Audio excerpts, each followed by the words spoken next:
పెట్లందు పోషకాల పెట్లు వేరయ్యా. పూర్తి వివరాలకు చదవండి రేపటి సాక్షి దినపత్రిక.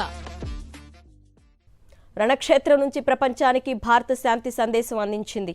యుద్ధం ఏ సమస్యకు సమాధానం చూపలేదని మరోసారి స్పష్టం చేసింది. తొలిసారి యుక్రెయిన్లో పర్యటించిన ప్రధాని మోదీ గాంధీజీ, బుద్ధుడు చూపిన బాటలో శాంతి మంత్రం పఠించారు. శాంతి స్థాపనకు భారత్ ఎప్పుడూ అండగా నిలుస్తుందని, ఆ దిశగా ఏ సాయం చేయడానికైనా సిద్ధమని భరోసా ఇచ్చారు. రష్యా ఉక్రెయిన్ యుద్ధంలో భారత్ తటస్థంగా ఉండిపోయిందన్న విమర్శలకు రణక్షేత్రం నుంచే గట్టి జవాబిచ్చారు ప్రధాని నరేంద్ర మోదీ. భారత్ శాంతి పక్షాన నిలిచిందని తెలిపారు.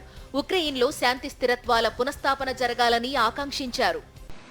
हम बहुत ही कन्विक्शन के साथ युद्ध से दूर रहे हैं, लेकिन इसका मतलब ये नहीं है कि हम तटस्थ थे, हम न्यूट्रल नहीं थे. हम पहले दिन से ही पक्षकार रहे हैं और हमारा पक्ष है शांति का. हम बुद्ध की धरती से आते हैं जहां युद्ध को कोई स्थान नहीं होता है. రష్యా దండయాత్ర నేపథ్యంలో దాదాపు 2 ఏళ్లుగా యుద్ధంతో నలిగిపోతున్న ఉక్రెయిన్లో పర్యటించారు ప్రధాని మోదీ.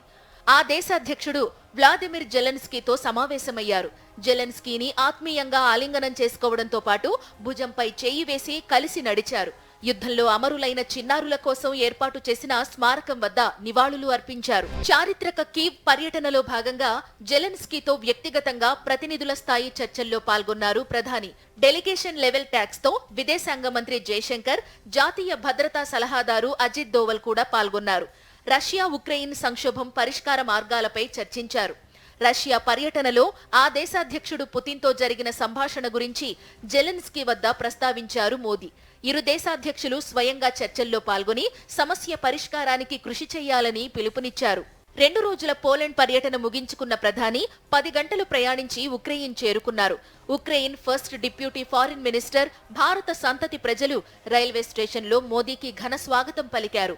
1991లో సోవియట్ యూనియన్ విడిపోయి ఉక్రెయిన్ ఏర్పడిన తరువాత భారత ప్రధాని ఆ దేశాన్ని సందర్శించడం ఇదే తొలిసారి. ఈ సందర్భంగా ఉక్రెయిన్కు మానవతా సాయం అందించింది భారత్.